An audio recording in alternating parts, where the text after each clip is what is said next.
Right, I just want to talk about these Aladdin fully automatic radiator bleeders. Basically, currently our upstairs radiator, especially the towel rail and the radiator in the bathroom itself, they suffer from getting a lot of air in. We moved into the property about 3 months ago. I've probably bled it about 3 times now. Normal symptoms, cold radiator for the sort of top half. Once bleeding, they're fine. We have a combi boiler system, so it's pressurised. Each time I've done the bleeding, I've had to keep an eye on the pressure.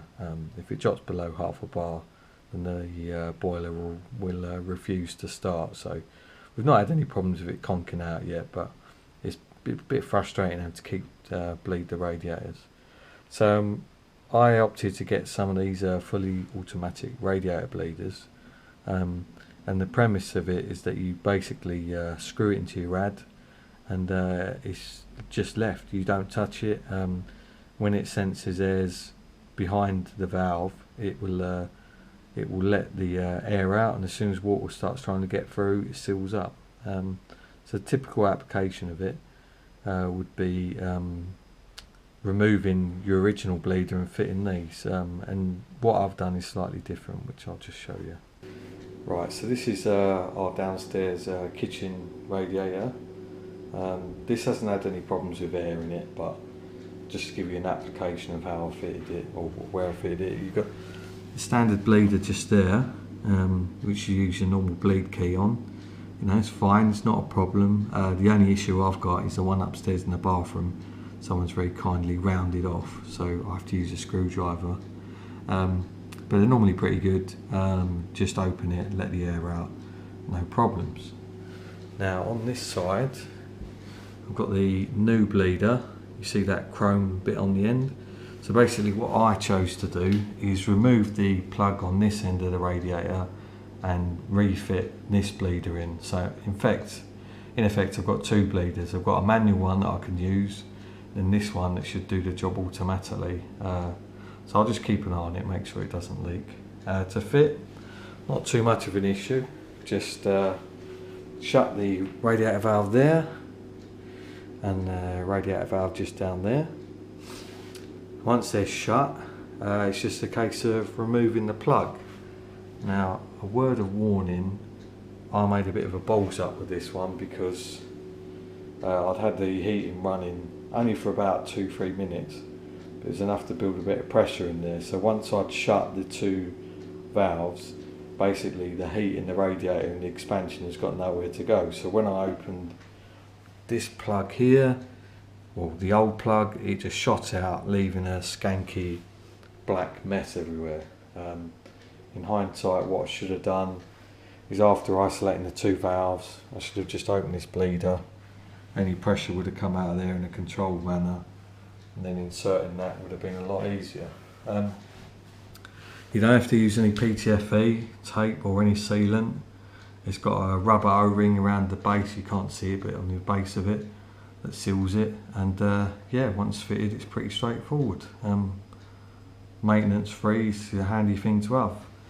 As soon as I opened the valves at the bottom of the radiator, you could hear it hissing, letting out the air, and then instantly seals up, no problems. So I've fitted 3. I've got this one down here, I've got the towel rail upstairs, and the other radiator in the bathroom. One word of warning though, it's different on everyone's central heating system, but if we go and have a look at the boiler, I'll explain why you've got to be a bit careful. Right, so we've got our combi boiler here, pretty straightforward, and you've got your pressure gauge just here. Now, before fitting the valves to the radiators, the pressure was about 0.75 bar.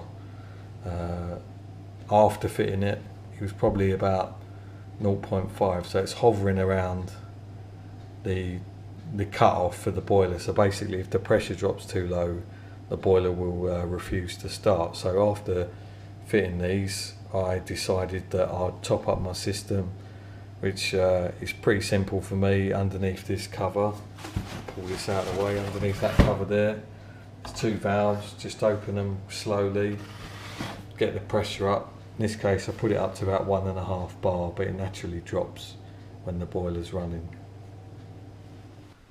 So overall I'd have to say it's a pretty bloody good bit of kit. You know, no maintenance, just stick it in, does its job. I think they're £6 each. I stupidly bought 9 because I thought I'd fit one to every radiator. That's probably way too excessive. You probably want, maybe if you've got troublesome rads that always collect air, they're probably the best place to put it. I've put 3, so I've got 1 downstairs and then I've got 2 upstairs in the troublesome place that we have issues with. I think I paid about £6 each, which is pretty reasonable for something that does save you a lot of effort.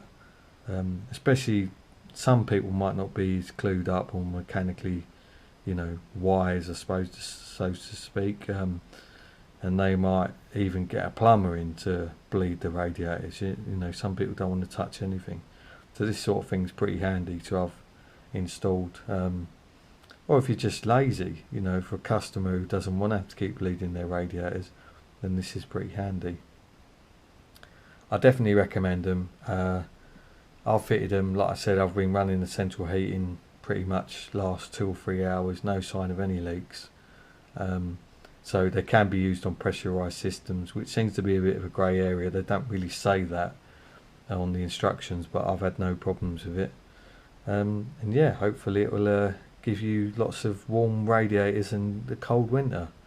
Last thing you want is in the winter to be wasting your boiler trying to pump air around and half of your radiator being cold. You know, you want a nice warm house, and this will go some ways to helping. Well, I hope that helps you and gave you a good overview of the product. So you'll find them on eBay. So yeah, get purchasing. Right, bye.